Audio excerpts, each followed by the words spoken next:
suchet Israel von der Gefangenschaft und Sklavenkette des Satans zu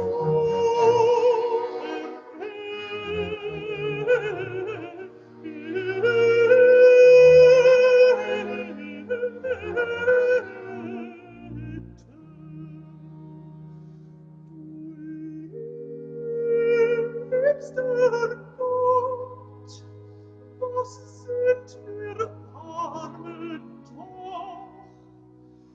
Ein abgefallenes Volk, so dich verlassen, und dennoch wirst du uns nicht hassen, denn wir sollen doch nach dem Verdienst zu Boden liegen. Wie muss die Gottheit sich bequemen, die menschliche Natur an sich zu nehmen und auch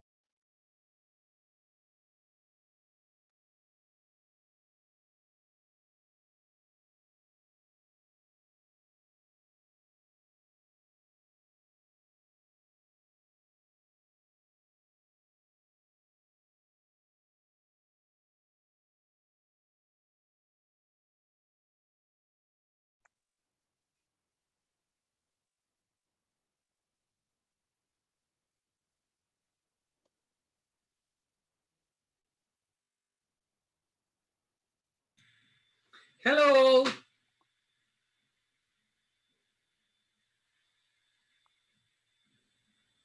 Who's there? Hello, Brenda. Michael here. Hi, Michael. How are you? I'm good, to thanks. see you. Welcome.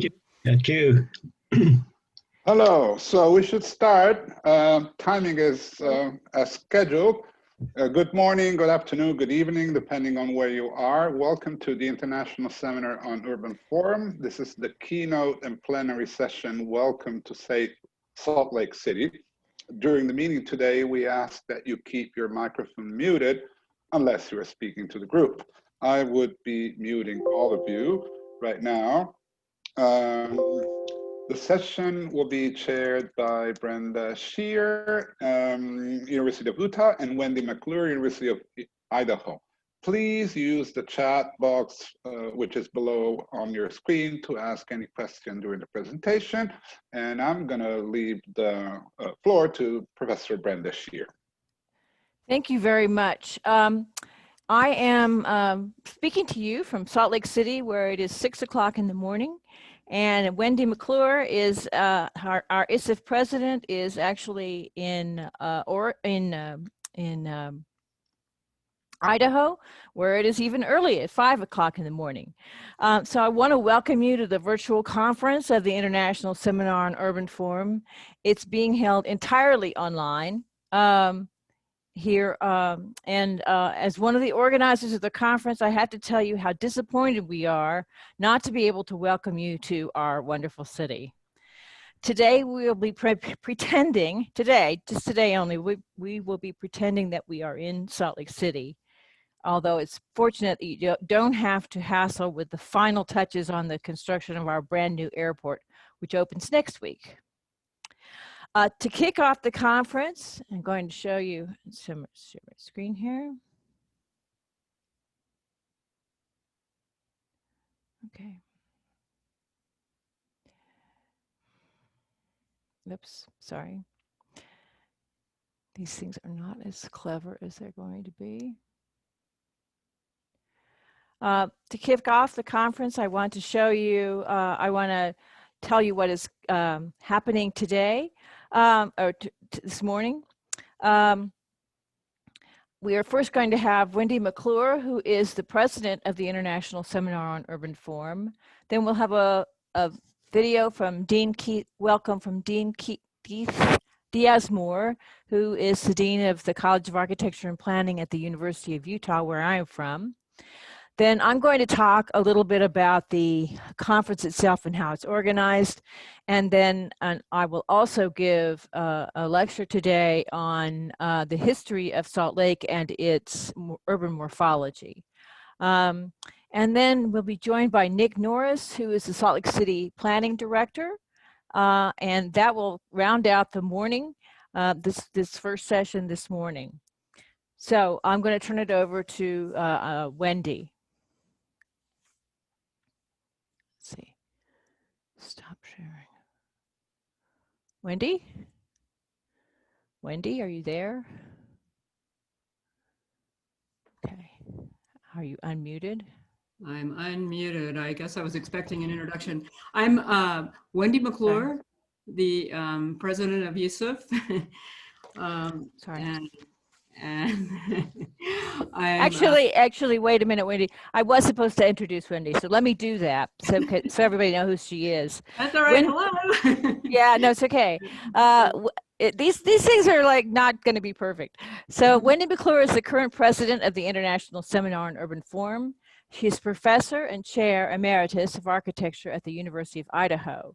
During her tenure at the University of Idaho, Wendy developed an integrated research, outreach, teaching, and research program which targeted the revitalization needs of Northwest communities.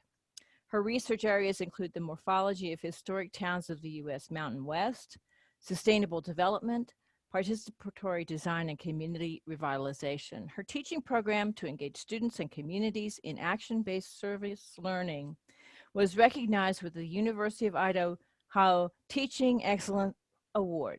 She is the recipient of multiple preservation awards, including a New Orleans Historic Landmarks Commission Design Award for Outstanding Achievement in Historic Preservation. Wendy is co-editor and contributing author of the books The Built Environment, a Collaborative Inquiry into Design and Planning, and The Rural Town, Designing for Growth and Sustainability. Locally, Wendy serves as the chair of the Moscow Planning and Zoning and Moscow Historic Preservation Commission. That's Moscow, Idaho. Nationally, she is a peer for the Government Service Administration's Design Excellence Program. So now, Wendy, sorry. Thank you, thank you, Brenda, for the introduction. Yes, I'm about 1,000 kilometers northwest of Salt Lake City and in the northern part of the panhandle of the Northwest in Idaho.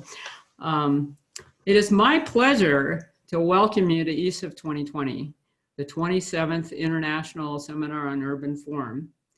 You are participating in ESIF's first fully online conference. Thank you for joining us from time zones throughout the world to launch this pioneering event. Over the next 4 days and nights and in between, we invite you to engage in formal and informal dialogue about urban morphology in the 21st century city. Conference Chair Professor Brenda Scheer and Dean Keith Diaz-Moore of the University of Utah's College of Architecture and Planning, we're sincerely looking forward to hosting ESIF 2020 in Salt Lake City. I share their disappointment in not being able to welcome you in person to the United States and most especially to our Mountain West. This would have been the first ESIF conference to be held in the United States since 2001, and the first ever to be held in the American West, a region that abounds with natural wonder. Place-based conferences are a mainstay of ESIF tradition. Host cities and their territories provide fertile ground for us as urban morphologists to immerse ourselves in their unique physical and cultural environments. Salt Lake City is no exception. The city and its surrounding region provide a rich territory to study and explore. Although our forum is virtual, Salt Lake City Planning Director Nick Norris and Professor Scheer will introduce you to this historic and progressive city.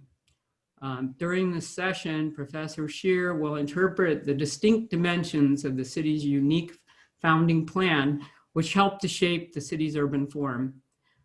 The historic Plat of Zion, as they call it, also served as a template for Mormon town development throughout the US Mountain West during the 19th century and early 20th century. Mr. Norris will lead you on a virtual tour of Salt Lake City's contemporary urban design context. Since 2018, plans had been well underway to stage an on-site conference in Salt Lake City. By early this year, the conference committee had completed much of its work. Then COVID-19 reared its ugly head, transforming how we humans can interact for the foreseeable future. As the global pandemic continued to accelerate, ESIF leadership contemplated canceling this year's conference altogether. After further reflection, we realized that a healthy organization must be resilient. Resilience requires a capacity to adapt to changing circumstances. ESIF is no exception. The conference organizing committee met the challenge by making a bold decision to shift to a completely online forum. Their planning process was guided by several key questions designed to enrich the online conference experience for participants who treasure a tradition of meeting face-to-face. How can interactive discussion be encouraged? What unique opportunities can a virtual forum offer to participants? What skills and technical support system are required for online delivery? Most importantly, how can participants, all of us, be persuaded to resist the temptation to retreat into the many distractions of our daily lives? Professor Scheer and her team have worked tirelessly over the past several months to construct a virtual forum that seeks to replicate experiences and traditions that ESIF conference goers value, as well as providing some new opportunities. You might already have noticed some advantages of the virtual forum experience. Every session is accessible. There are no limits to seating capacity in our virtual auditorium or paper sessions. The seats are as comfortable as you choose to make them. There is plenty of room on the bus for everyone to join the virtual tour of Salt Lake City's innovative urban design interventions. Masks are not required, jet lag will be minimal. So conference sessions are organized to run almost continuously across all time zones through Friday, September 4th. Plenary sessions will feature both established and emerging voices in urban morphology. Virtual lobby sessions will provide access to seasoned urban morphologists who will lead interactive discussions around select topics. So instead of lamenting our inability to navigate the broad streets and long blocks of downtown Salt Lake together while interpreting its distinct urban form, or to share a glass of wine in passionate debate, I urge you to view these next few days as an opportunity to find new avenues to connect and pursue our shared interests in urban morphology. In closing, I wish to thank Brenda Scheer, conference chair, graduate assistant Pratiti Tagore, and Professor Alessandro Camez for constructing ESIF's first virtual forum at an international scale. It was a mammoth undertaking. Thank you to those working behind the scenes, including the scientific committee, paper reviewers, session moderators, and technical hosts. Thank you to the University of Utah and Dean Morris for their institutional support. Please join me in giving a hearty thanks to everyone who contributed to making this conference possible. Clap, clap. I didn't hear that louder, please, everybody. Okay. By taking this bold step and facing the challenges head on, our hosts provide a scaffolding for our ESIF community to build new connections as a thriving 21st century organization. Ultimately, the conference we experience will be up to us. It is important for each of us to allow ourselves to fully engage in our virtual community of urban morphologists. And I look forward to seeing you there virtually. So now I will turn it over to Brenda Scheer, who will discuss how to navigate our virtual forum. Thank you. I'm going to start sharing my screen again.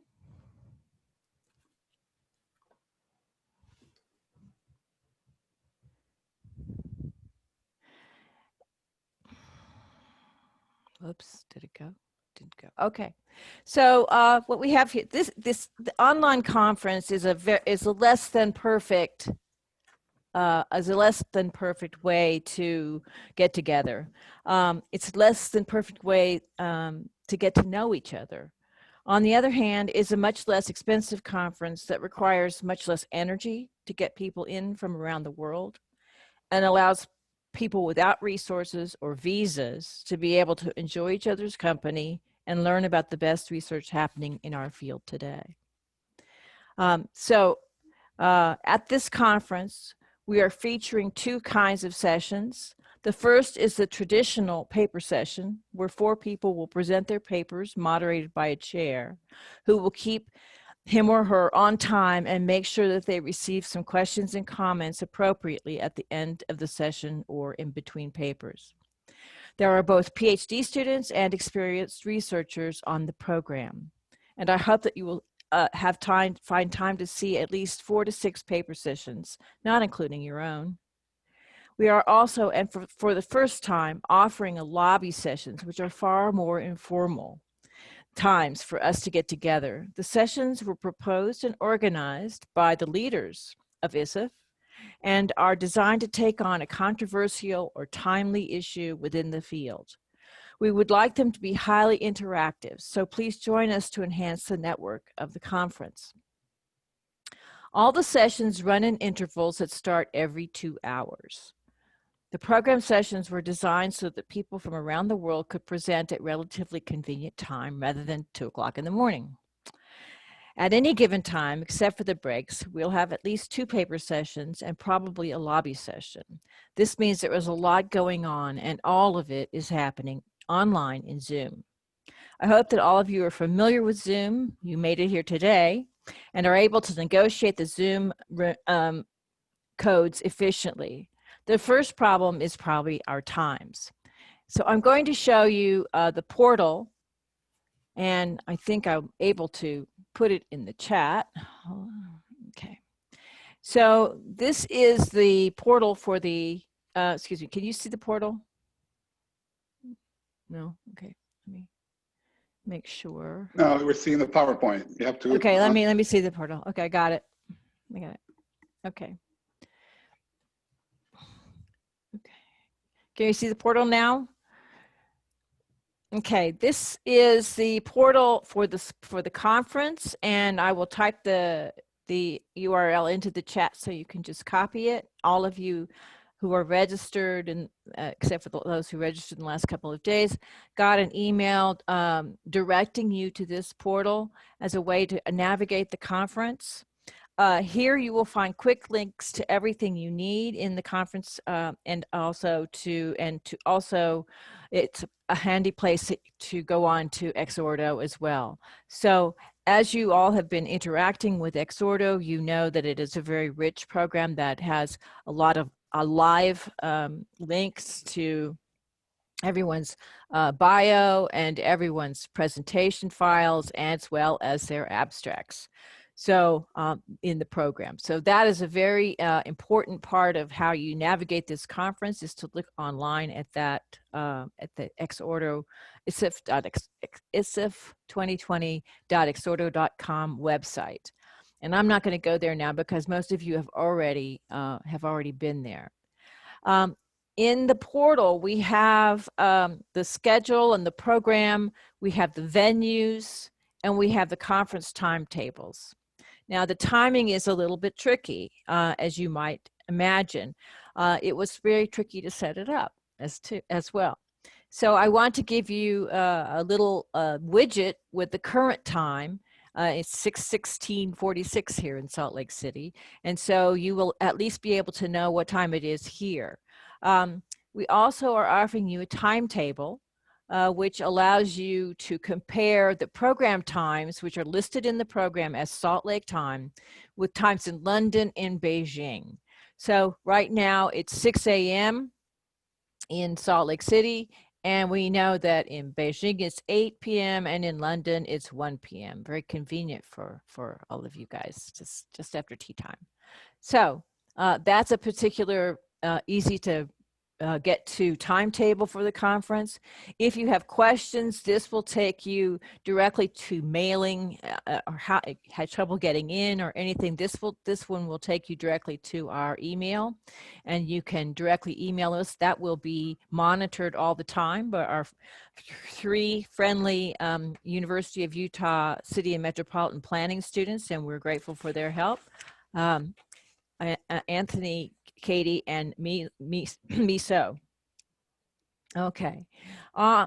So also on this portal, you will be able to get a PDF program there's probably updated at least once during the conference itself, which you actually are not able to get online. So at isif.xorter.com. So if you want to, this is a very handy way to look at the conference and understand it from a sort of larger perspective. It's a 2-pager, and I think it's a very easy way to sort of see what's happening at any given time. And you can see that many things are happening. 3 sessions are happening, for example, at 8 o'clock on September 3rd. So this is a piece of information that you may want to actually print. We also have session recordings, and this will take you to a Google Drive. You will need to ask permission for this Google Drive, and we'll grant it to you. So rather than listing everybody on here, lots of people will never use it. So the session recordings are available will be available for up to 6 months from this conference ending. So if you are registered and you have permission, you can get onto that drive. Okay. Then I want to also point out to you the highlights of the conference, and these are some of the important highlights of what's going on in the conference, and so you can check this out. These are the keynote speakers. Very pleased to have Dr. Emily Talon and Dr. Karen Cito as a keynote speakers tomorrow. And then on Thursday, we have a very special keynote session that will include new voice, what we're calling New Voices plenaries, rising scholars from 4 continents, not necessarily already involved in ISIF, but we hope they will become involved in ISIF over time and expand our journey. I'm very grateful to Todor Stojanowski to put this together, and he's been just wonderful to work with this group to help them do that. So go back now. And finally, the conference will have 3 venues, and these are links to Zoom rooms right here. So the 3, so there are all of the Zoom sessions will be in one of these venues, and each venue has a single code. If you know the venue you want to go, you can simply link into it through the portal. You can also find the venue in the program description of the session. So we will not be emailing you invitations for SIFTI sessions. You'll have to sort of figure out which venue it's in, which is on the program. If you can look at it here, see there's the venue, Alta, Brighton, Temple Square, the 3 venues that we have. It's actually named after 3 places in Salt Lake City. Alta is a ski area, and Brighton is also a ski area, and then Temple Square is our main square downtown. Okay, then I'm going to go back to my PowerPoint. Okay, too many things. Okay.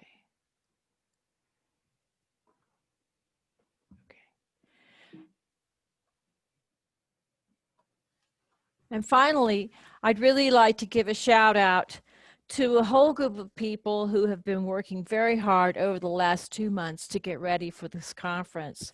These people are PhD students and young professors from around the world who have volunteered to be Zoom hosts for the conference. I like to think of them as the future core of ISIF.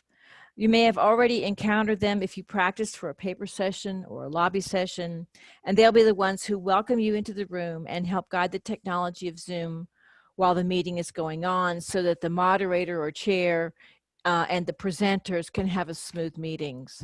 I also like to thank Pratiti, who is the reason we are actually having this conference. She has been with me helping from the beginning. She's a PhD student at the University of Utah City and Metropolitan Planning Program, and she's actually living in Connecticut during this pandemic.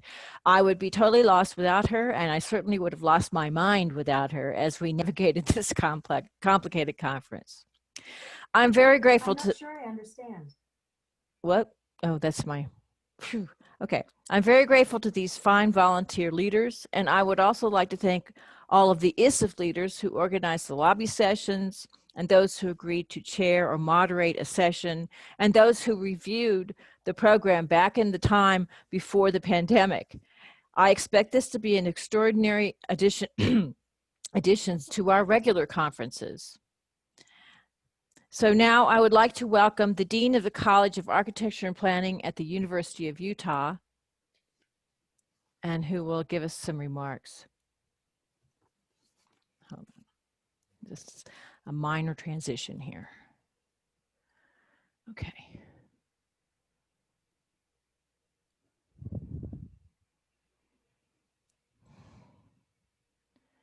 Let's see if I can get that to run. Hold on, one please.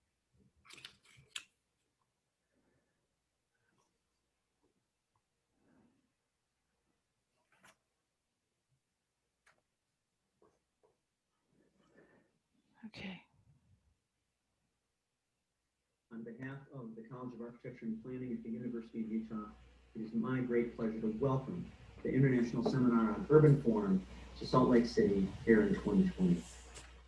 This will certainly be an international seminar unlike any others due to the circumstances of COVID, but we welcome you nonetheless. We should start by acknowledging that the University of Utah is on the historic lands of the Paiute, Goshute, Shoshone, and of course the Ute Nations. While we would love to have shared our community and our academic environment with you, we're still deeply impressed with the intellectual feast that awaits you as this seminar unfolds over the next couple of days. Understanding that urban form is the study of the city as human habitat, our college engages in an impressive array of community engagement activities in Salt Lake City and in the state of Utah beyond. These efforts include the West Side Studio, which really is a leading model of community empowering activities with underrepresented populations. The Utah Resilience Initiative is focused on enhancing dexterity, equity, and speed of response to disasters, both fast and slow moving. The Gateway and Natural Amenity Initiative focuses on community engagement activities with those communities that are tied to our 5 outstanding national parks. Design Build Utah provides alternative housing options for Native Americans through our Design Build Bluff program and to other groups through our Design Build Salt Lake program. What drives these creative efforts is a set of explicit commitments we make as an academic community as to the ethics of those involved in our design work. We refer to them as our 4 R's. The first one is responsibility. We have a responsibility to past, present, and future in terms of how we're making decisions about reallocating natural resources. The second is what are we trying to achieve, and that's resilience.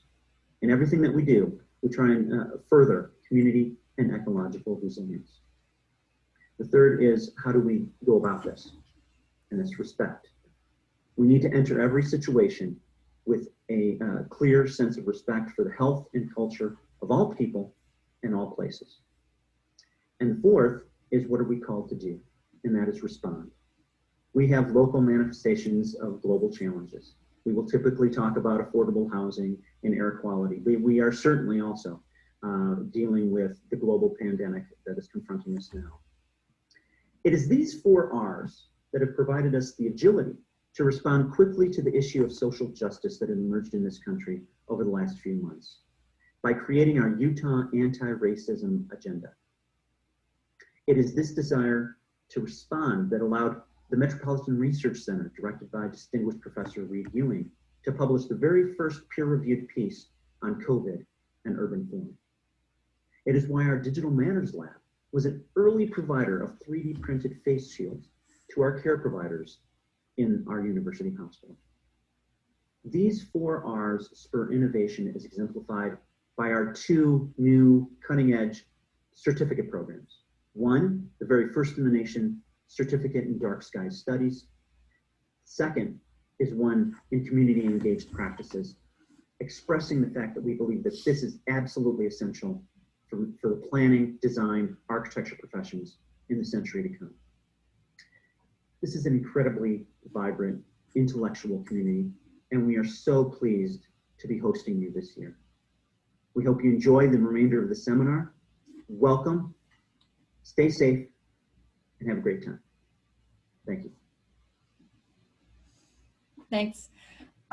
Thank you. I'm going to thank you to Dean Diaz-Moore and turn it back over to Wendy. Yes, I echo the thanks to the College of Architecture and Planning at Utah and Dean Moore, and who really helped to sponsor the conference, as well as the city government of Salt Lake City. Aaron Mendenhall was not able to be with us today, and so we appreciate their support. And now it's my pleasure to introduce someone you've already seen this morning, but who has been working tirelessly over the last year, Professor Brenda Scheer, who is a professor emeritus at the University of Utah's College of Architecture and Planning. You'll have to excuse my voice. We have much smoke in the Northwest and the air is laden and all of us sound pretty hoarse. At any rate, Brenda served as Dean of the College for 11 years, following a successful urban design practice and academic career. I caught her maybe at the earlier end of her academic career initially when she was giving a paper at the Association of Collegiate Schools of Planning, and it was the first time, I think it was in the mid-90s, and it was the first time I really remember hearing the word urban morphology. So that way it was a comparative study of relative block sizes and grid systems in US cities. And so I found it fascinating. Brenda has more than 32 papers and book chapters, 32 research grants, as well as 3 books. Her 2 most important research areas are urban morphology theory and aesthetic regulation of the environment. Her most recent book is The Evolution of Urban Form, Typology for Planners and Architects, which can be an instructional source for if you're teaching courses. She has multiple academic and professional honors and awards. Among them, she is a fellow of the American Institute of Architects and a fellow of the American Institute of Certified Planners, the first woman to hold both honors. She was a Loeb Fellow at the Harvard Graduate School of Design, and she is Vice Chair of the Salt Lake City Planning Commission. She is a member of the Council of the International Seminar on Urban Form, a member of the editorial board for our journal, Urban Morphology, and is proud to have been an ESIF member since 1996. So she surpasses me by 3 years. Congratulations. Thank you very much, Brenda, and I'll turn it over to you for a presentation of Salt Lake City, which we're very interested to see. Thank you.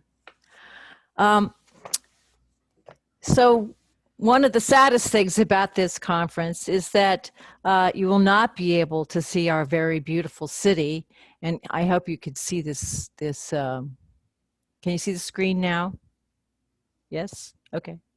So Salt Lake City is an unusual foundation story. Unlike most European cities and even Asian cities, it's practically brand new. It was founded in 1847, and it has, I think, a worldwide reputation as being the home of the Mormon faith. It also has a very interesting and unique plan. It is one of the few cities in the world, in the United States, excuse me, based on a religious foundation.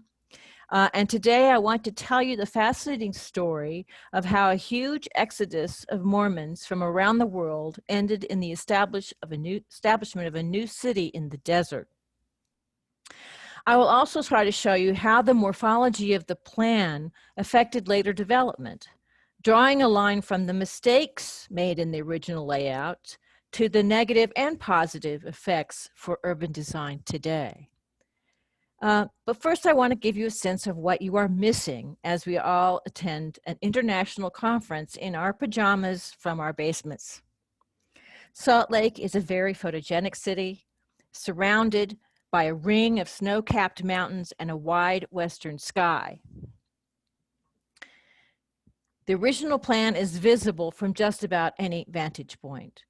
Our namesake, the Great Salt Lake, is just a short distance away. And it offers an otherworldly experience with its shallow reflective water and vast salt flats. And as it says here, it is the third largest saltwater lake in the world. So it's a very large lake, but it gets smaller every year with global warming, unfortunately. Lest you think these are just things that I wanted to show you a drone picture that I took from my front yard. Taking advantage of the blue skies, and you'll see the hawks going after my drone.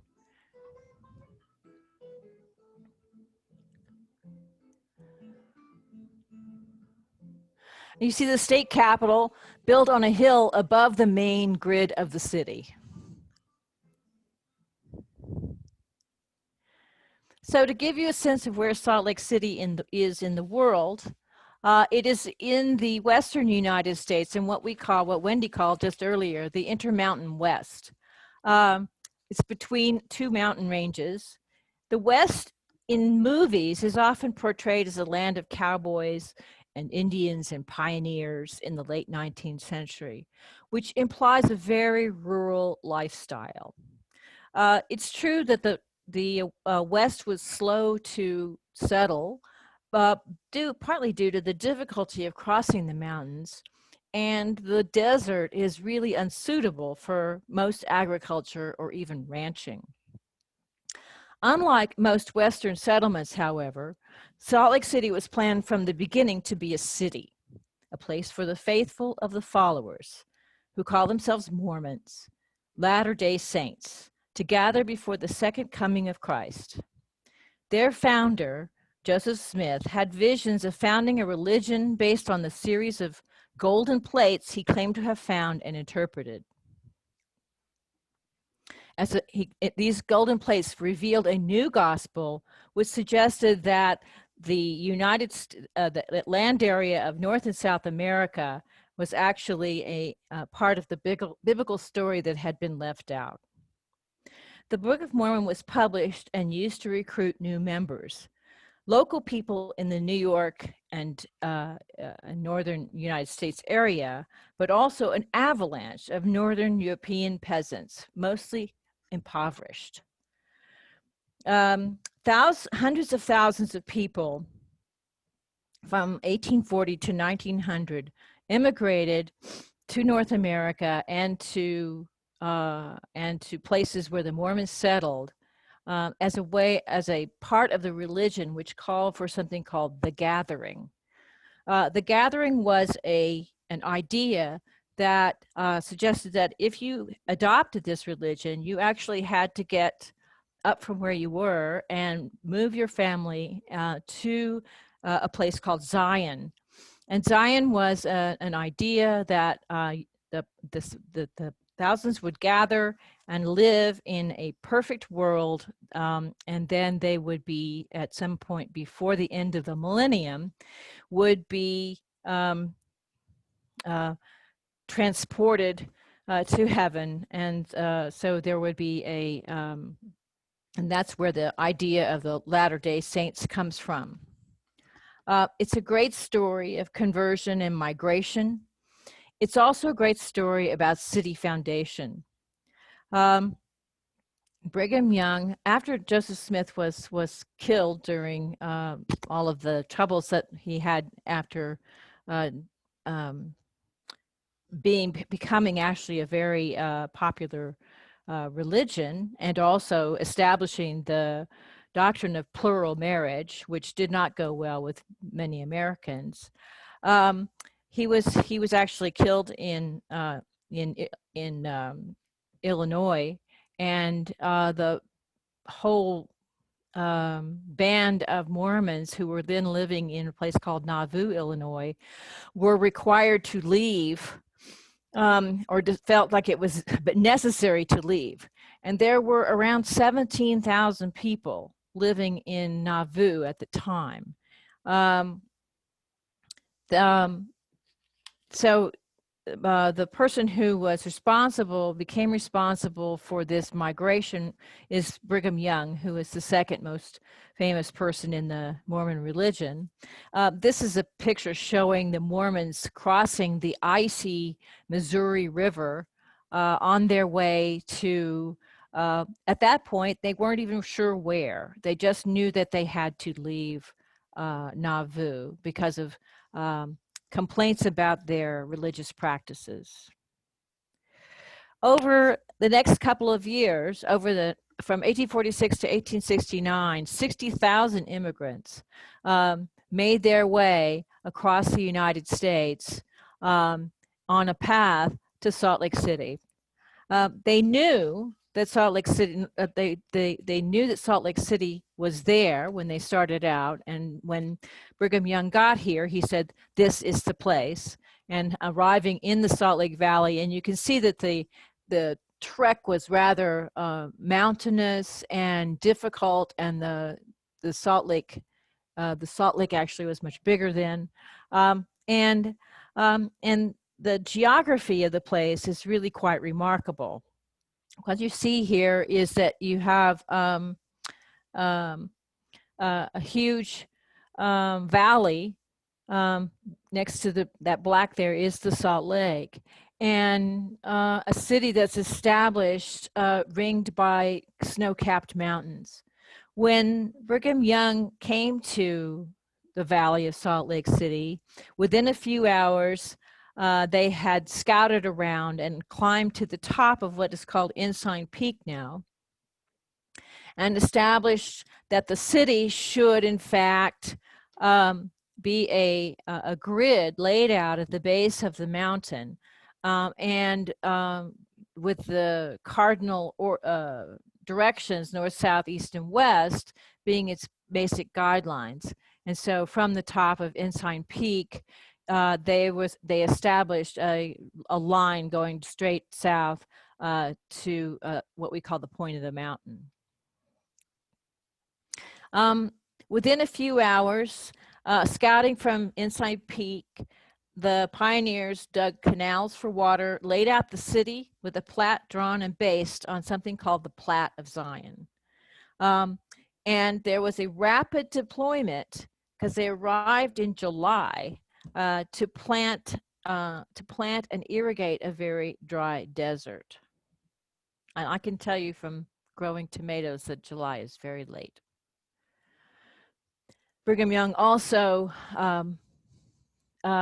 dealt with some of the native tribes who occupied the valley off and on, and tried to make a peaceful settlement with them. And for the most part, it was peaceful for at least the first few years. The trek into Salt Lake Valley, and this was actually a photograph from 1850, was extremely difficult, and through a very mountainous territory. And many people, in fact, could not afford wagon trains that you see on TV. They actually came in something called a hand cart, which was a cart actually pulled by a human, so that it was actually it was a little bit smaller, much smaller than a wagon, and it carried very little. And it was a grueling way to get over the mountains. But for people who had almost nothing, it was certainly a way for them to get into the Salt Lake. Now, as people kept arriving in the gathering, and many thousands arrived, even longtime residents of Salt Lake could be sent off to take newcomers to found more cities, keeping Salt Lake a manageable population for many decades. Eventually, Brigham Young himself founded 325 settlements, and the Mormons settled 500 places along the mountain west, as you can see here on this image. that makes the Mormons really the largest city founding, and Brigham Young himself, city founding machine since the Middle Ages in Europe. I made my own trek to Salt Lake City in 2002 when I came to the University of Utah, and this is what I saw. Some very, very large streets, very large streets, and houses next to businesses in a very mixed up kind of land use with a large variety of lot sizes and building types that didn't seem to have any order at all. And so I really wondered to myself, why are these streets so wide? And why are the buildings so mixed up from each other? Why do we have, what is the difference? And also I wondered if this was a sort of original plan, which I knew from John Reps, then what kind of results did it have later and where did it come from? In Utah, we have a popular mythology that Brigham Young decided that the streets should be really wide because he wanted a team of oxen to be able to turn around in the street without sort of backing up. So making a complete wide U-turn, which it was proven one time in some Western celebration, 10 years or so. It actually does work. You can turn a team of oxen around in the streets of Salt Lake City. But I have to say that in my research, I never found that statement. What I did find, though, is something called the Plat of Zion. Back when Joseph Smith was trying to determine a place for his many, many followers to come together, he located a place called Zion in Missouri, and he and his followers purchased the land there to build a great city. And this is the plat that they made to purchase that land. It is preserved. The Mormons are very interested in their history. So because they're a recent, of course, a recent religion, this plat was done in 1837, only a few years after the whole religion was founded in 1833. So the plat has writing all around the edges that describes how you're supposed to lay out the streets and what kind of trees go on the plantings and orchards, where the house goes on the block. And so it's a very descriptive plan that was apparently determined by Joseph Smith himself. So what I find partly remarkable about the Mormons is their actual strong interest in the foundation of cities, which led them many times to plan cities. This is not something you really think of religious leaders doing, but this is not by Joseph Smith's own hand, but certainly by his direction. If we zoom in on this map a little bit, we see some of the remarkable things that later come up in the plan of Salt Lake. The first of these are very large blocks, and each block is divided into 20 parcels. And in the center of the plan, there are 3 very large blocks with temples and warehouses and storehouses on them. So the plan was really designed to have a communal form, a commutarian form of economy, and which did actually happen in Salt Lake for a short time before people abandoned it. But instead of having commercial areas, it would not have a commercial sense. It would have the center where commutarian activities would happen and storehouses would distribute stuff according to people's needs. Now, the Mormons had also planned Nauvoo after the plat was built. They could not go to Missouri because they were driven out of Missouri by crowds who were very threatening, and although they tried to go to war about it, they eventually retreated and started a settlement in Nauvoo, Illinois, on the river. And it was a swampy area, but they used the Plat of Zion as a model for the city of Nauvoo. However, they did it on half the scale. So the blocks are half the scale of the Plat of Zion, and this actually worked pretty well. And they were there for 6 years and 7 years, but things got worse and worse for them in Nauvoo, and that's when they had to make the Great Migration. So when they came to Salt Lake City, they brought with them this is a document from the Library of Congress. This is not a document. This is an artifact, which is a sheepskin that's built on a wooden roller. And this is how this was actually discovered very recently, like 5 years ago, in somebody's, attic. The actual, and they believe it's the actual plat that was used by the surveyor in 1847 to lay out the city. It does have the temple sort of right in the middle of it, which actually was not able to be built there because there were mountains there. So they used this plat, and I'll show you its similarity to the Plat of Zion in just a second. Salt Lake grew extremely quickly. This is a panorama of the city just 20 years after its founding, and you can see that it goes on for quite a long ways. And this is just showing you almost that same view as I just showed you with my drone a little while ago. So when people came into the Salt Lake Valley, there was the Jordan River, which is this long river, let's see, on the left of the slide there. And and several canyons coming into the valley. And so the first settlement that they tried to do was really a model on the Plat of Zion, and with 4 of their blocks in the center as the temple area and the storehouse areas, and then green spaces around the edges. Some say this was modeled on Philadelphia. Eventually, or right away, we saw how they laid it out on the north and south grid, and the temple there became this much smaller. And this is Plat A, but before even a year had passed, they had to survey additional plats that added to the scale of Salt Lake City. And then they added what are called the big lots.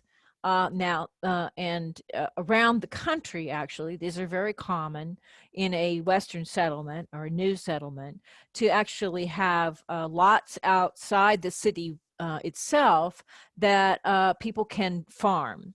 So one of the directives of the Plat of Zion was that you would not farm inside the city. You wouldn't keep farm animals or even stables inside the city. So you would have to go out to the fields and walk there, and then do your planting there. So each person had a lot in the city, and they had a lot in the outlots as a way of doing the city.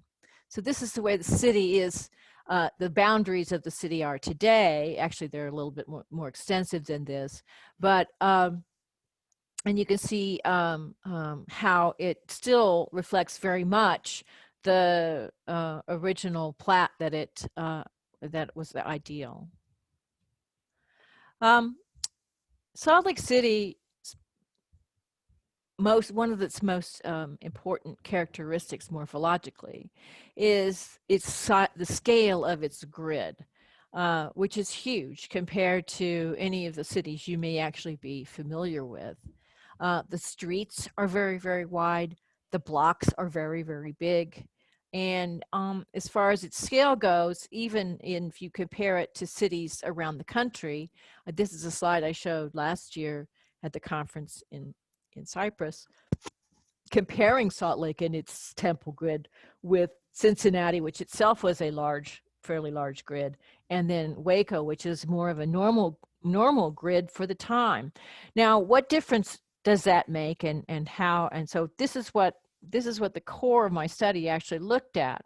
If we have the Plat of Zion, had a couple of unusual characteristics. One is that, first of all, its size, and the second is that it was done in a sort of basket weave fashion. So from block to block, the orientation of the block changed.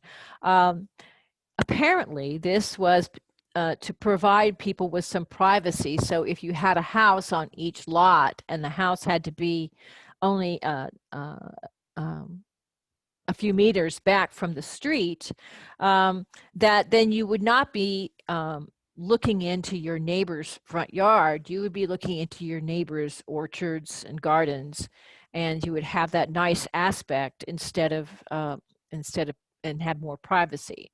So there was always this weighing of difference between people who, Joseph Smith particularly, who wanted a real city, but wasn't really willing to think about a city as a city of structures that you would, look at and see.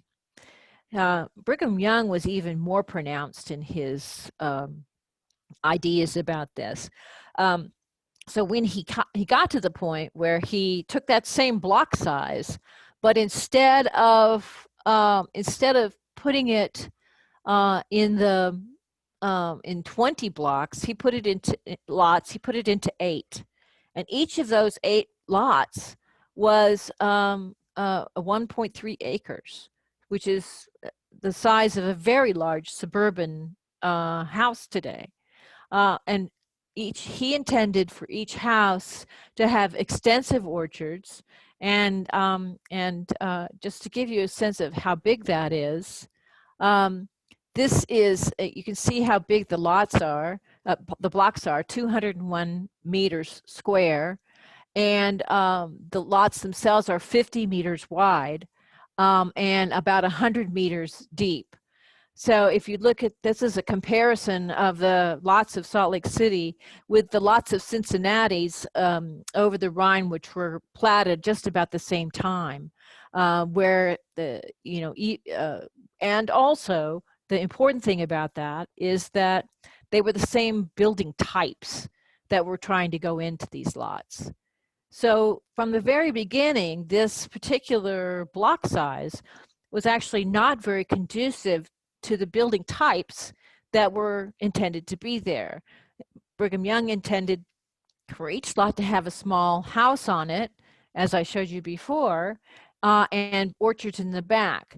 But this was a city. It was the gathering place. It was thousands of people arriving each day.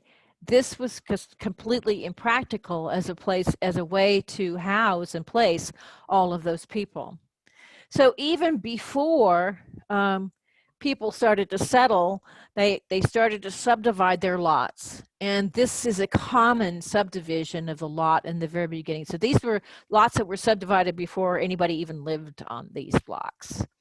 And you can see that the lots that were on the edge of the plat got divided up first because they had frontage.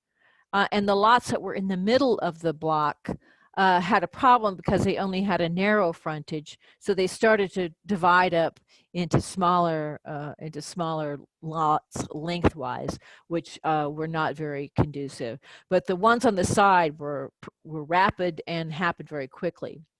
But one of the things that happens when you do stuff like this is that all of the lot sizes are very different. So there's no uniformity like there is in a normal grid, where, for example, in Cincinnati, there was some uniformity in the size of the lots and the orientation. Here, there was no uniformity at all, which persisted, of course, into today. So if we look at up on the upper left, you see the original plat of the ideal development of the city, according to Brigham Young, and then how it was initially subdivided, showing how the subdivisions of land and lots occurred early on. Those people who owned, so the people who owned the lots on the edge on the streets had the advantage. The people who had the smaller frontages had to sort of do some creative planning. And so one of the things that they actually did, if you can see the one on the lower left, is to create small alleys that would serve those larger lots and bring some frontage into the interior of the block. But by the time you get beyond the World War, you start to have interior surface parking for these plots and a lot of perimeter development that's of very uneven perimeter development. So this is part of the issue of Salt Lake City today, is that we have these very large blocks, some with little alleys in them that extend into the fabric of the city. The alleys are not continuous from one block to another because they are built with this pattern of basket weave, and that makes it very difficult to deal with. So they developed in two kinds of ways. The ideal was, of course, shown already. In downtown by 1889, the city had built out not too dissimilar to what Cincinnati looked like at the same time, by breaking up the block with alleyways. And you'll notice they're not really regular alleyways. They're sort of they go through the ends of what the street blocks were. The ends of the original lots, or the central city, which is not downtown and not as thickly developed, not as densely developed, but still you can see the little houses that were grown along one lot. I mean, 5 or 6 houses were made with one block. And one of the things that's persistent downtown, even today, is that you can still see the original, that they take on the original lots as a part of their idea. So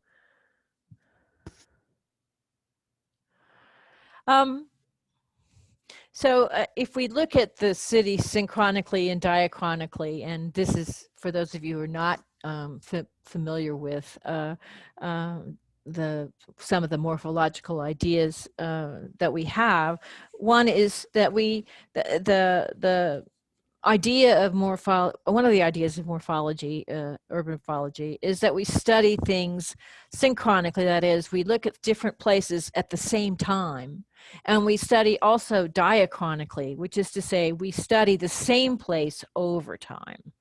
And so here we see Salt Lake in comparison to New York and Savannah in terms of their grid size at the same point in time, having developed. And Savannah is actually an earlier settlement than this, but by the 19th century it was fully built out in this remarkable grid by Oglethorpe, this remarkable plan. New York City, of course, Manhattan Island, it's just in the early 19th century was platted out in the streets, but not the actual lots, which were left to single developers to figure out on blocks. So blocks at a time would be subdivided. And then Salt Lake in its grid system.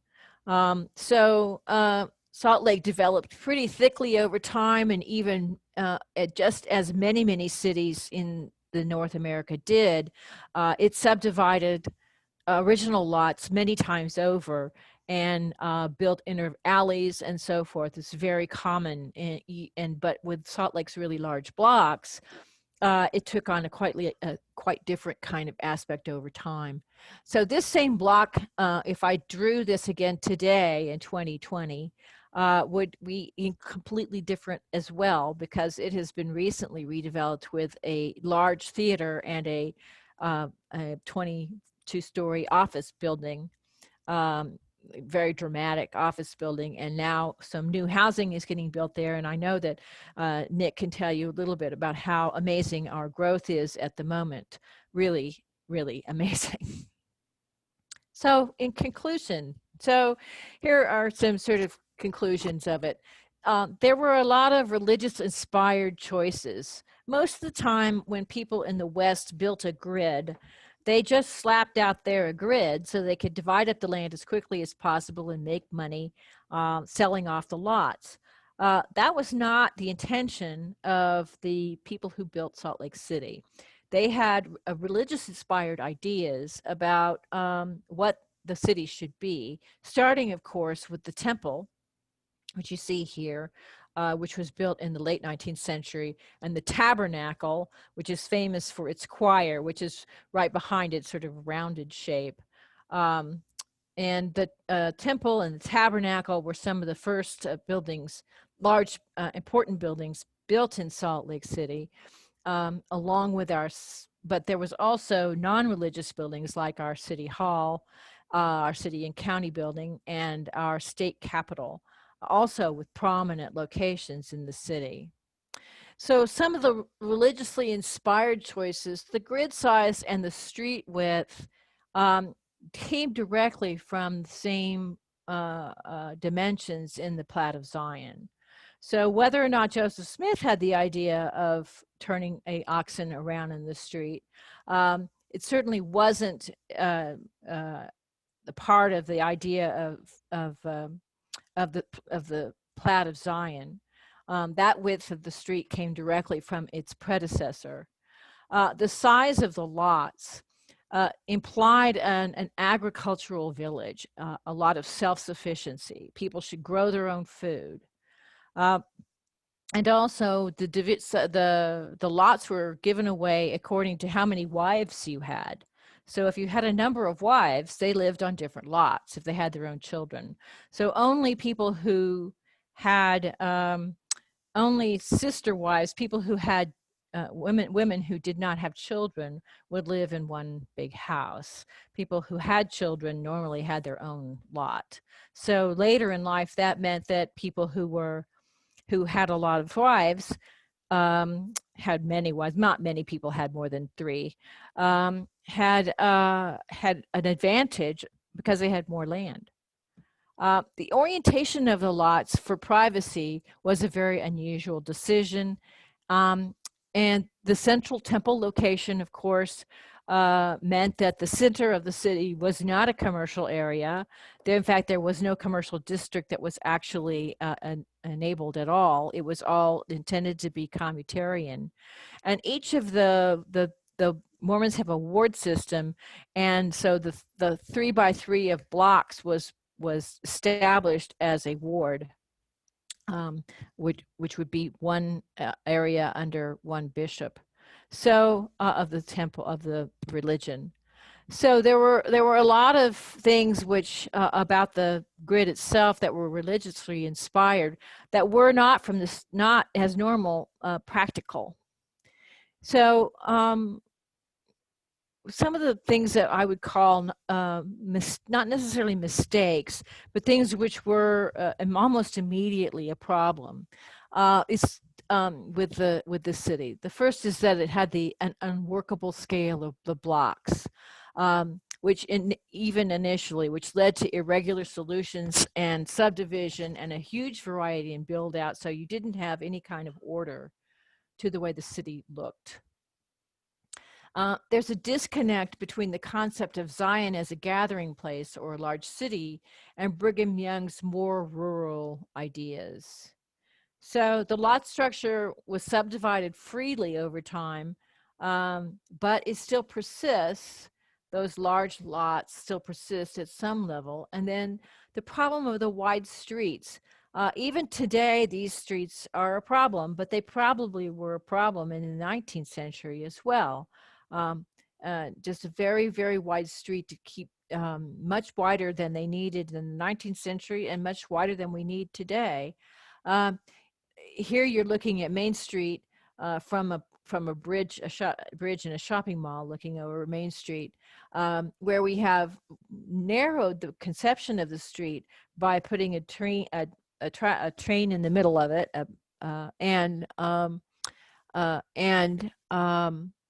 and trees on the side. So it actually feels more comfortable as a street than the wide street I showed you in the beginning. But those wide streets still persist. And I think the problem of lots not being built to support the common types of the day is a problem.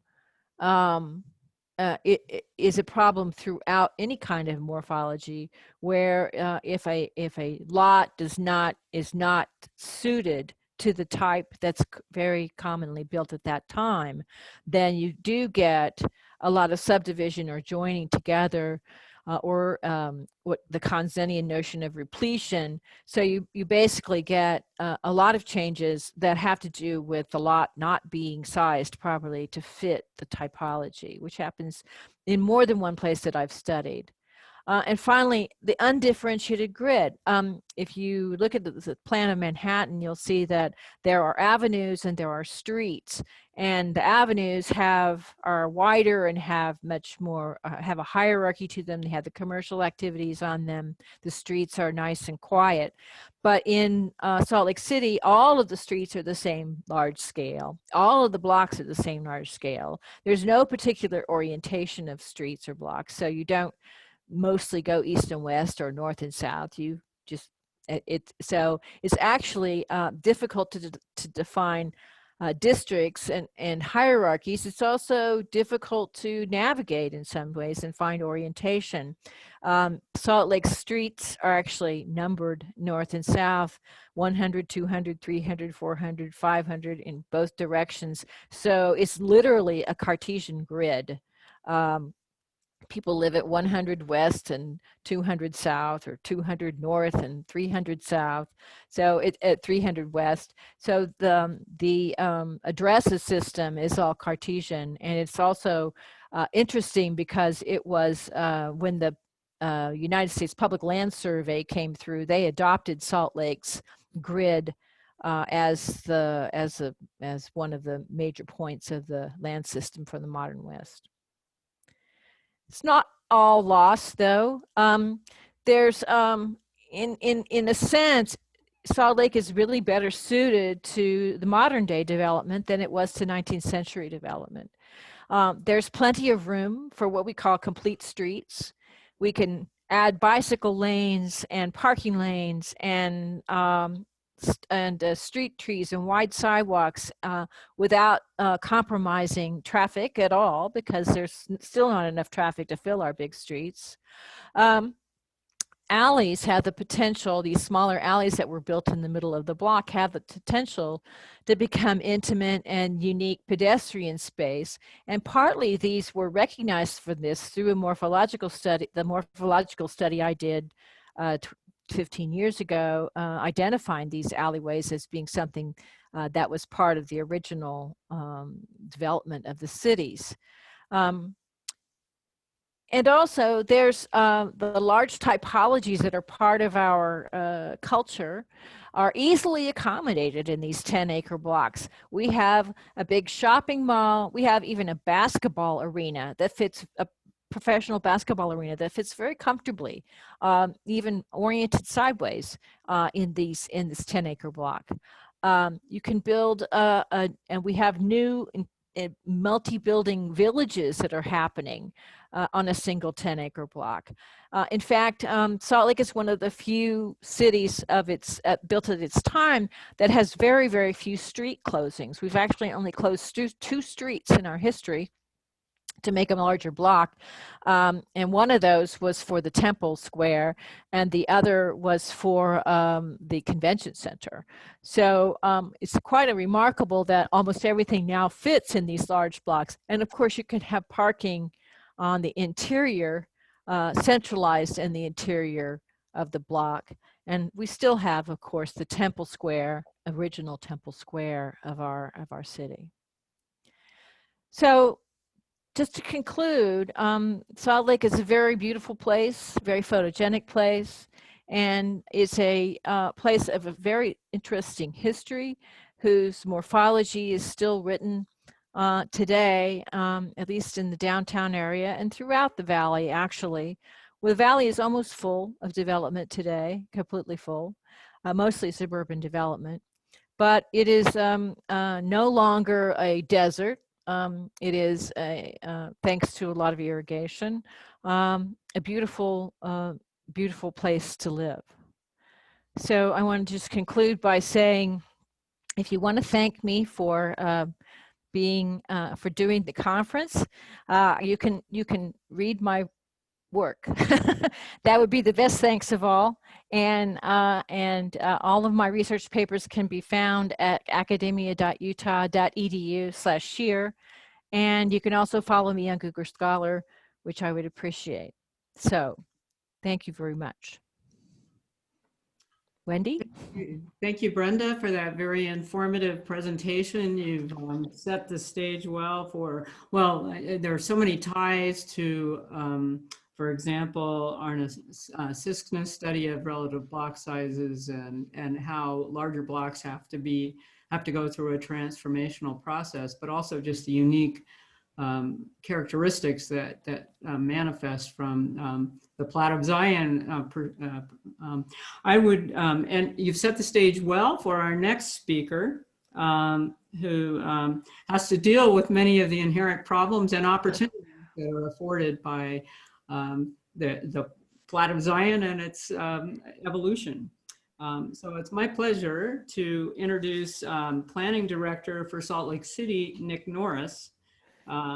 He is passionate about the city and is constantly looking at improving how things are done, and despises things the way they have always been done. He enjoys helping people find workable solutions to complex land use and development issues.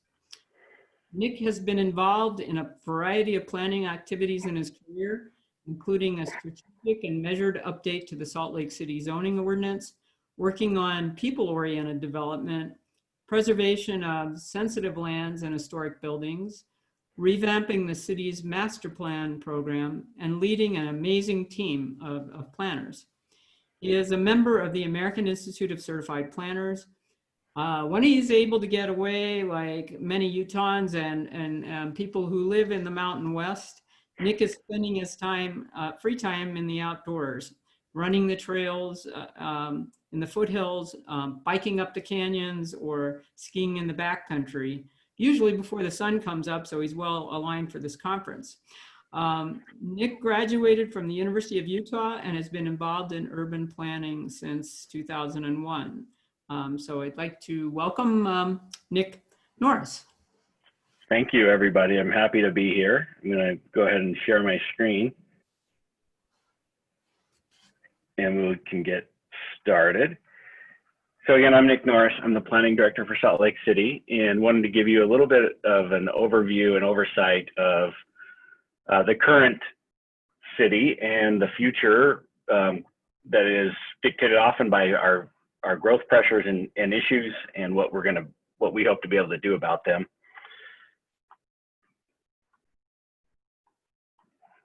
Sorry, there we go. So just real quick, who we are as a city. We are a very young city. We're one of the youngest states in the country, and Salt Lake City is no exception. Our median age is just over 31 years. We are predominantly white, 73% white. Hispanics or Latino are the next largest demographic. One of our more interesting notes is that all of our high schools in the city are minority majority. So we know we're going to see significant changes over the next 10 to 20 years in our demographics. Most of you can see our population pyramid that reflects our young age as well. Most of our housing units in the city are rental units. So that's a fairly recent change in the last 10 years that we're experiencing. Sorry, my computer is really slow at the moment. One of the things that I wanted to follow up on with what Brenda was talking about is how our downtown has changed over the years. And the important thing here is while you can still see our major large block pattern, you can see the change from a much more fine-grained development throughout time to really when we started to see a big change in 1950. That's 6 years after we removed our streetcar system and started to become a much more auto-oriented city, which is reflected in the 2013 image in the bottom corner. Larger buildings, large lots, a lot of combining of lots to address larger building and larger development priorities, I guess, and desires. One of the big issues that we're having is related to population, and it's twofold. So since 2010, we've added, you can see the numbers, that 213,000 is an estimate. It's probably on the high end. We're probably closer to 205,000 right now, but hopefully the census comes out relatively soon and we can get more concrete numbers. But you can see that we've added a significant number of people since 1990. One thing that people don't know about Salt Lake City is that from 1960 to 1990, we lost almost 30% of our population to the suburbs. So we went the 2010 population was almost the same number of people that lived in the city in 1960. One of the more other unique things about Salt Lake City is our daytime population increases to about 350,000 people. Keep in mind that's with about half of our residents, our workforce residents actually leaving the city for work. So we're bringing in several 100,000 people every day, which creates a whole new strain on particularly our transportation networks and how we move around. One of the big things that we have, this is a bigger image that shows almost the entire city, but we have very limited area where we can provide housing. So only 20% of that land, the yellows and the oranges that you see there, where you can build housing in Salt Lake City. And of that, 60% of it only allows single family housing. And so it's creating a housing issue for us. And hopefully we can get some momentum to address that. Brenda talked pretty extensively of our wide streets. This is what they look like on the ground. If you haven't been here to feel them and see what they experience, they occupy about 30% of the total land in the city. And Brenda talked about the widths and the block sizes that are as a result. One of the big issues that we have in our downtown is that it's a very 9 to 5 downtown. This is a study we did of where housing units were per block in the city, and you can see the hashed area is our downtown, and most of those blocks have 0 people living on them, and so it makes it very challenging for businesses and to create a sense of community in our downtown. So it's something that we are extensively looking at. Probably 2 of our biggest issues that we face, a lot of it is because of our natural geology and geography, but air and water quality. So in the winter months particularly, we have the dreaded inversion. This is what it looks like when you're up on top of the mountains looking into the valley and you can't see any evidence of people being down there other than the pollution, and so you know it's there. But our mountains also provide our drinking water. Most of our water comes from up in our canyons and is generated by our snowfall. Climate change is starting to have a big impact on that, and we don't know exactly what that means for our future, but there's some of the issues that we hope to try to address as we move forward.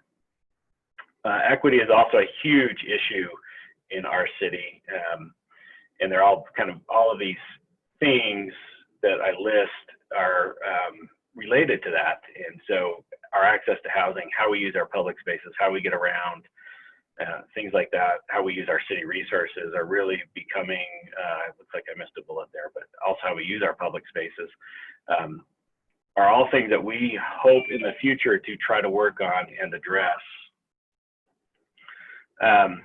For air and water quality, a lot of what we are looking at, sorry,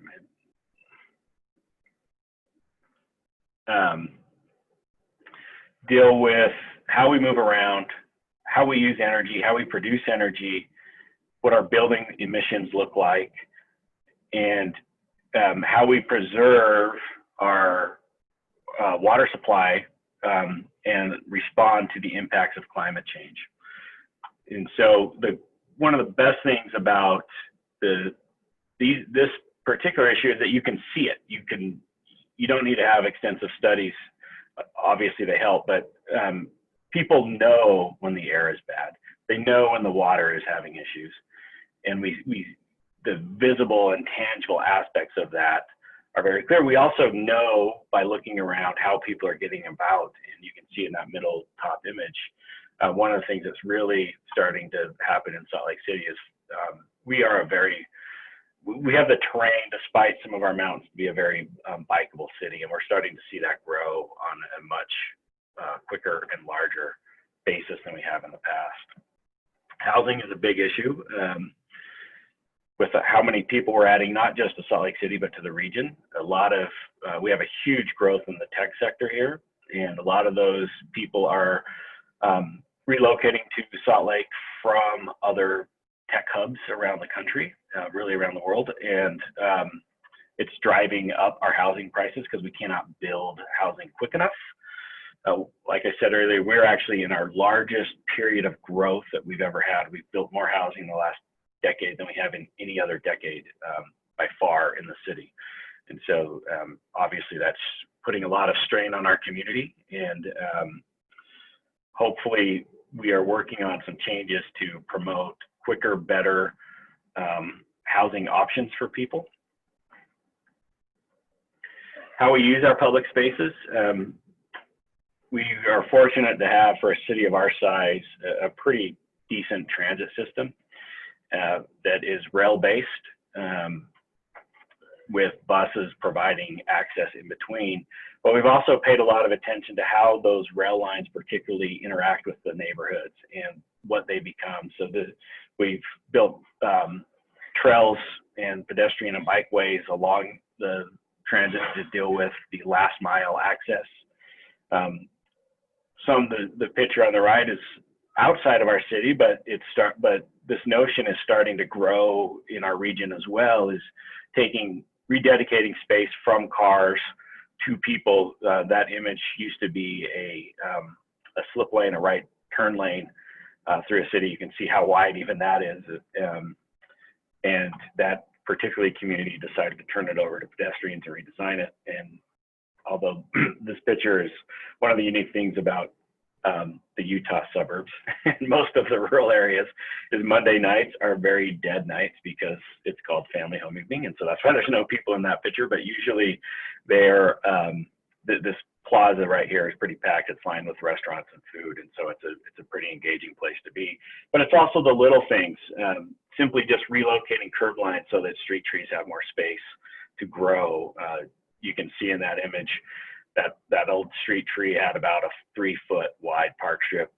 The city was doing some work with some utilities that included removing the curb, and so we pushed that out to give that tree some more space to help reduce our urban heat islands, but also make it more comfortable and a desirable place to live.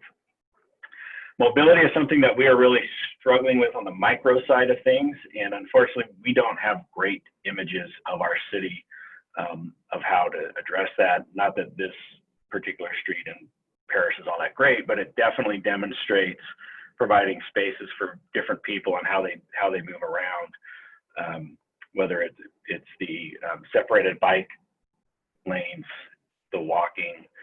This particular street also has a local curb separated parking area and access to business lanes. And so these are all things that we are looking at, trying to figure out how we can do that within our wide streets.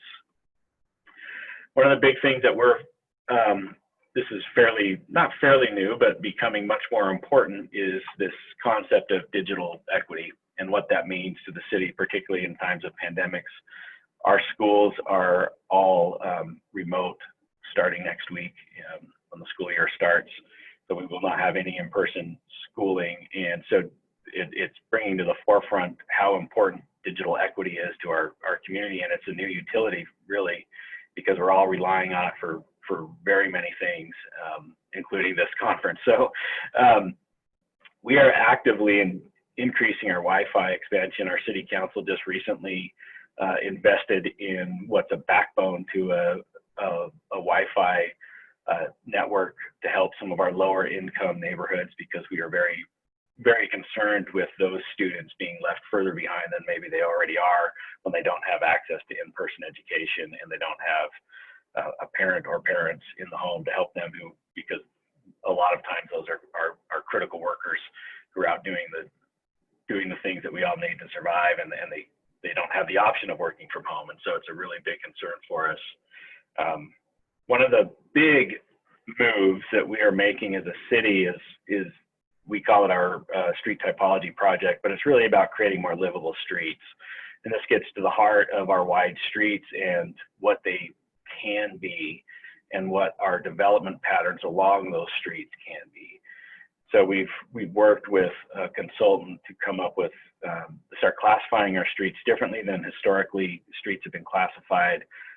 We're moving away from the whole collector, arterial, et cetera, typologies, and moving more to what we want the streets to be and how better to define them. And so this project gives a lot of examples of what could happen in our right-of-ways.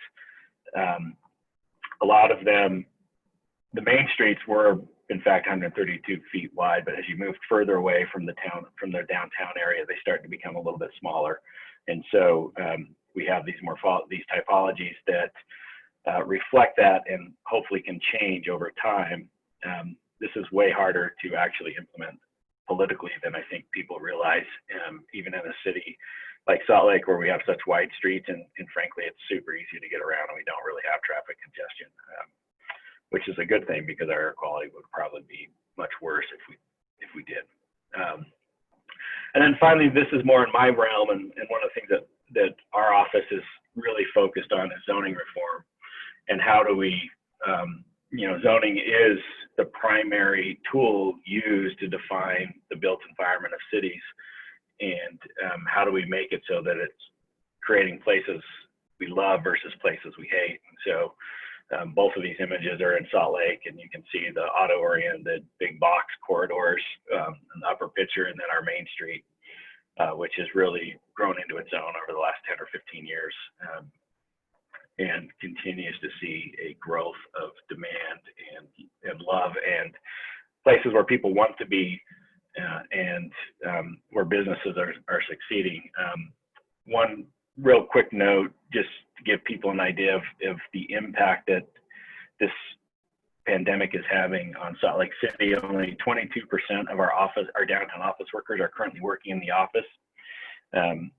Our hotels are less than 30% occupied, and we have basically zero convention business, which means our restaurants and our small local businesses are really struggling in our downtown, and it's a big concern for the city of how we can maintain those spaces, particularly the local businesses and what they mean to our city, and how we go forward. And zoning reform has a lot to do with that. And these two images show that zoning will produce exactly what it's written to produce. And if you write it to produce auto-oriented development, it's going to produce auto-oriented development. And we've actually mapped out what our zoning regulations look like on raw land, and then compared it to what was actually built, and it's exactly what it was intended to build. One thing people don't know about Salt Lake is that we actually completely downzoned our city in 1995. We used to allow duplexes and triplexes and boarding homes in almost every neighborhood. So we're actually, on a 25-year error, and with that regard, and we're now trying to turn around and fix that. But we all know that zoning has been a contributing factor to a number of social ills, whether it's segregating people based on race and wealth, making it harder to open your business, restricting the supply and driving demand, and artificially inflating land values. Those are all things that we are aimed at trying to address, because we think that they have such a critical impact on the future of this city. And we're really at a tipping point when it comes to the world of planning and our future. And we have a great opportunity right now, because we have a mayor who supports it, and a city council who's on board with it, and a growing number of a growing community that recognizes it and understands that the way we've done things hasn't been working, and so we need to change things and try to get back to some of our more equitable roots that the city was founded on. And that is my conclusion. Here's my contact information if anybody has any questions or any input. Okay. Oops. Oh, thank you, Nick, for orienting us to the opportunities and challenges that your planning department faces every day, with new ones coming on the scene, with climate change certainly being in the back of our minds everywhere and casting the shadow on our cities and hopefully resulting in awareness, resulting in multimodal transportation emphasis, et cetera.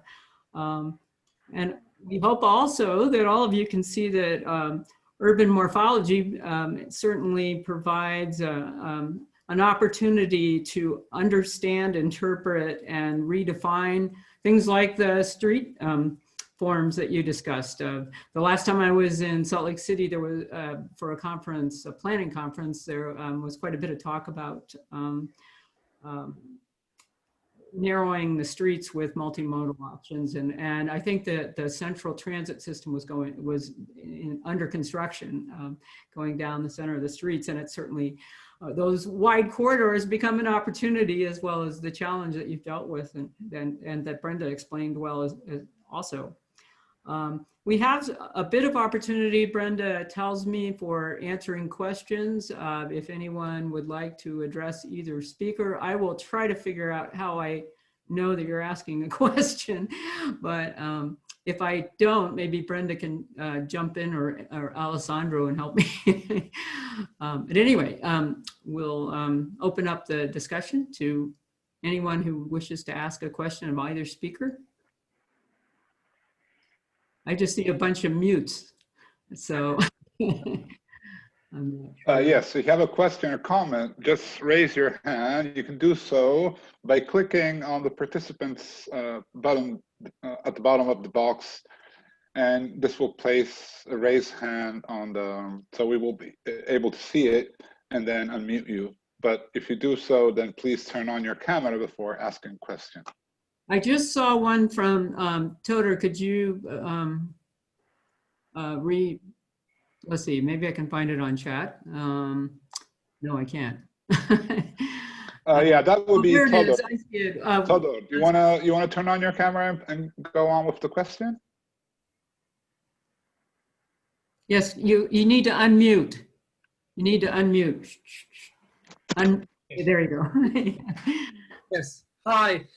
Really interesting presentation. I went to Light Rail conference in Salt Lake City in 2013, and they had like really ambitious program to expand light rail all around the suburbs. So I wonder how it's going with these projects. And did Salt Lake City kind of consider transit-oriented development as kind of an option, because you mentioned people-oriented development.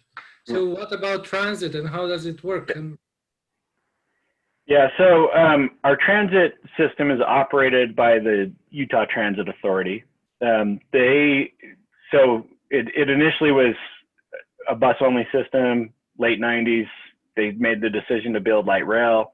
So they built a regional line that ran along the interstate. Since then, I think there's been 5 different spurs that have been built off of that light rail line. 2 in Salt Lake City, one that goes up to the University of Utah, one that goes to our airport, and then out into the suburbs to some additional city centers.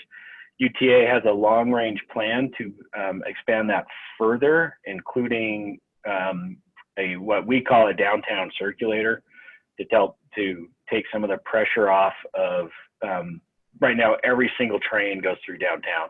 And so it's creating some pressure on their system and their infrastructure, particularly if there's some sort of an issue that blocks the line for whatever reason. And so they are looking at expanding that with that and further into some of the more suburban communities There's some discussion about trying to figure out a rail system up our canyons because our canyons are becoming overwhelmed with people recreating.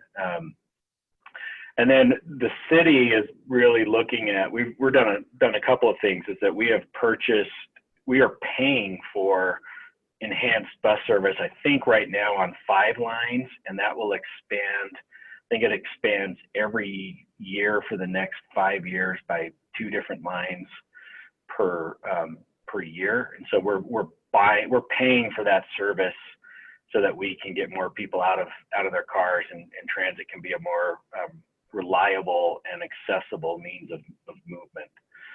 But the other aspect of that, it does include some streetcar lines as well. And we opened our first streetcar line 4 or 5 years ago in the Sugar House area. We do have plans. We have a transit plan that sees that expanding with a downtown line and then connecting those 2 areas with streetcars. So we're trying to build back what was a very extensive trolley car system up until the 1940s that did more than 1 million rides per year with a population of 110,000 people or less.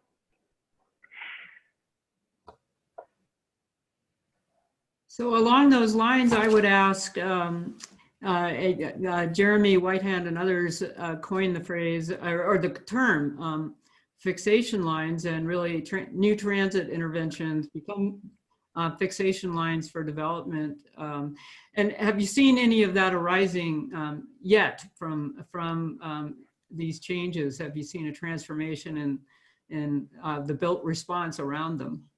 Yeah, we have on particularly the line that goes to the University of Utah and the line that goes out to the airport. That's where most of the new housing in the city is actually being built, is along those 2 corridors. And I wish I had a picture of them from 2001, when they were fully auto-oriented corridors to what they are now.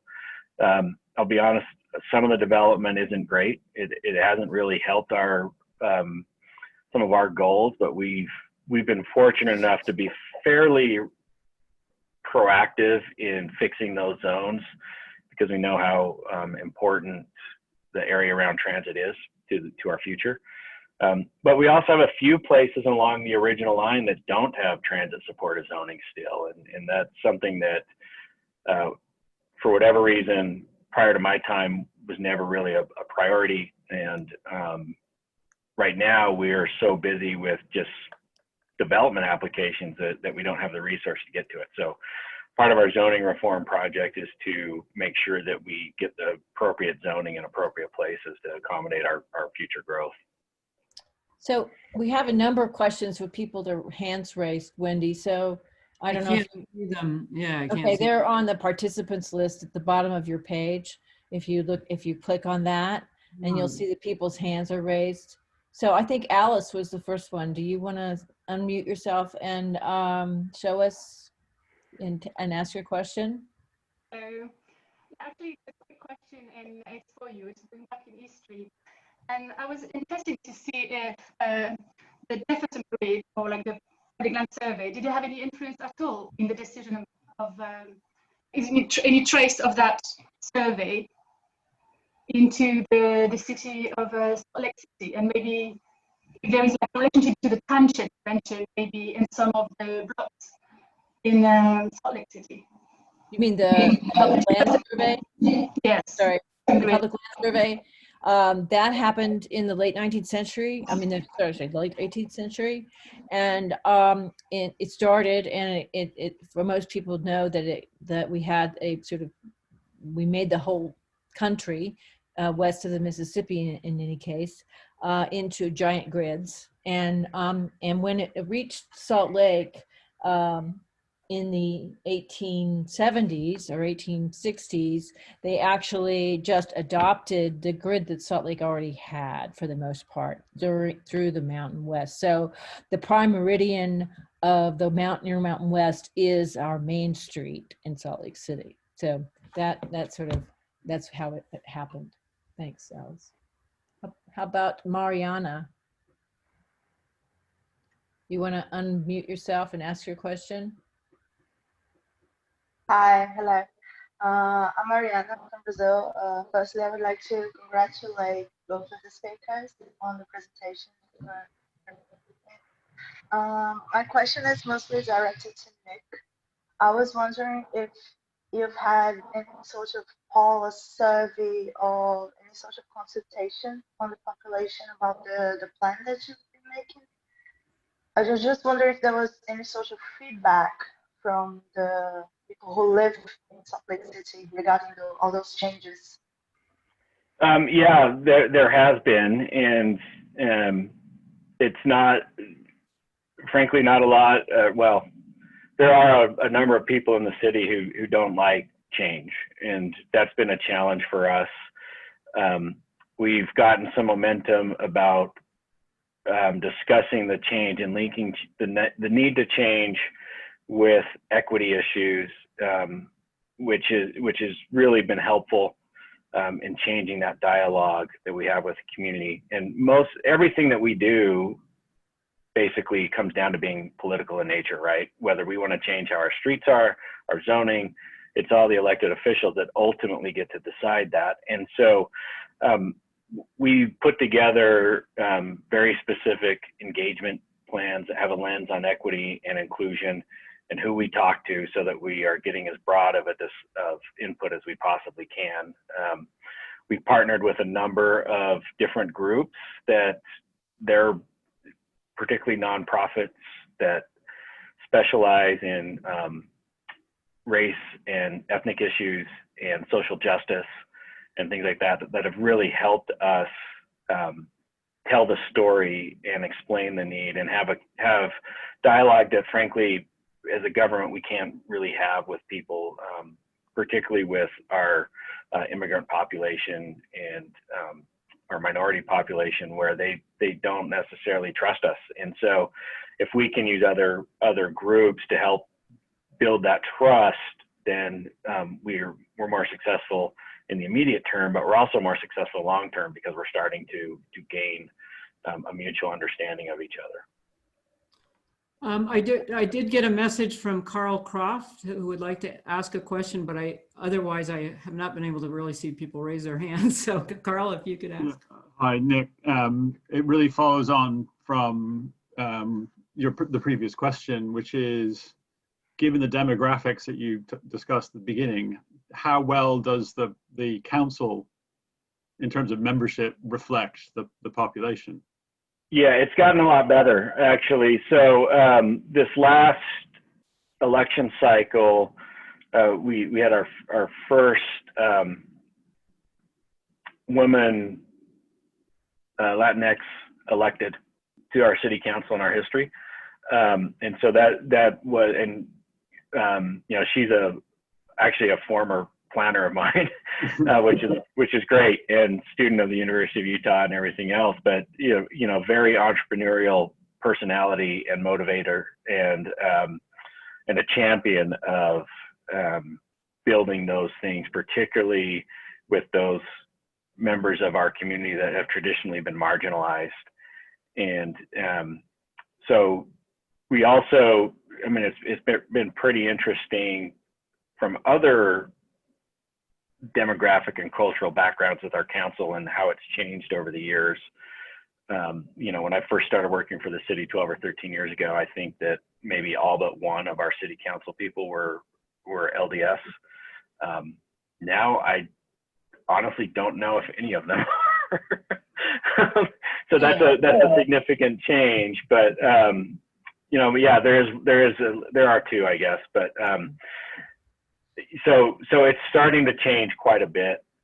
You know, our planning commission, which Brenda's a member of, is, I think we only have 3 male members on there, and we have, I think, 7 or 8 female planning commissioners, and so that's been a big change as well. In fact, a few months ago, we had a meeting where everybody in attendance was female. All of our commissioners were female, which is probably a first ever in Utah for that to happen. And so we're getting better. We struggle with getting people of color and from different ethnicities to participate in our boards and commissions, which is something we are actively trying to seek out.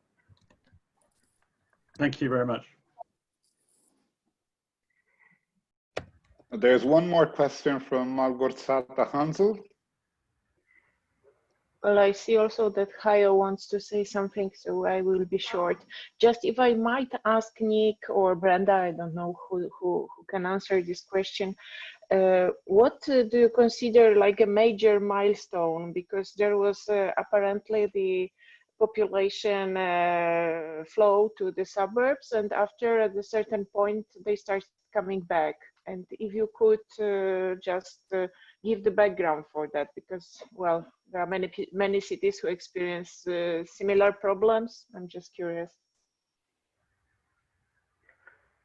I'm happy to go, and Brenda, if you have anything to add, please do. I don't know that there was a single identifiable event that led to the increase in population. I think it's probably a number of factors.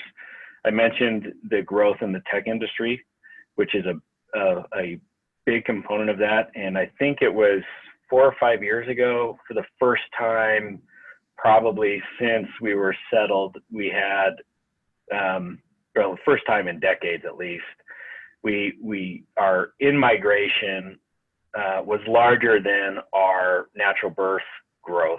And we have a high birth rate in Utah. So that was a big change for us as a state. I think a lot of it too is that a lot of the people who are relocating to Salt Lake City recognize that we're this odd little mix of a big city, but also a small town. And so we have a lot of neighborhood business districts, and a lot of our neighborhoods are pretty livable and accessible, and have their own access to the outdoors and business districts and things like that.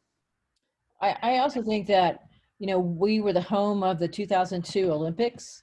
And I think a lot of people saw the beauty of Salt Lake and its extremely close recreational activities as something that was appealing. So we do have a lot of people who come and live here because they are like Nick, skiers and bikers and hikers and outdoors people that enjoy living really close. We are even seeing now, there was a story in the New York Times on Sunday about how students from around the country are renting houses in Salt Lake for the semester so that they can, even though they don't go to school here, so that they can have relationships with 5 or 6 or 7 other people and be close to the recreational things that we have here. Although I don't know if the ski resorts are going to be open because they did close. So we'll see how fun that'll be.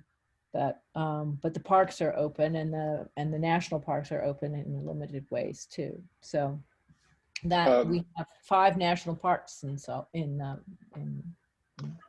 Brenda, we have reached the timing, so I think we should wrap it up. And so thanks everyone for joining the opening session of the EASUF 2020 conference. I cannot help by saying hello and welcome to Jerry Whitehand, former president of EASUF, who is within the audience. This Zoom session will end in a few minutes, and the following ones will start in a few minutes. You may check the conference schedule on the conference portal. I'm going to post the link. And that's all for now. I'm going to see you later in the other sessions. Thank you. Thank you. Thanks, everybody. Okay. Everybody.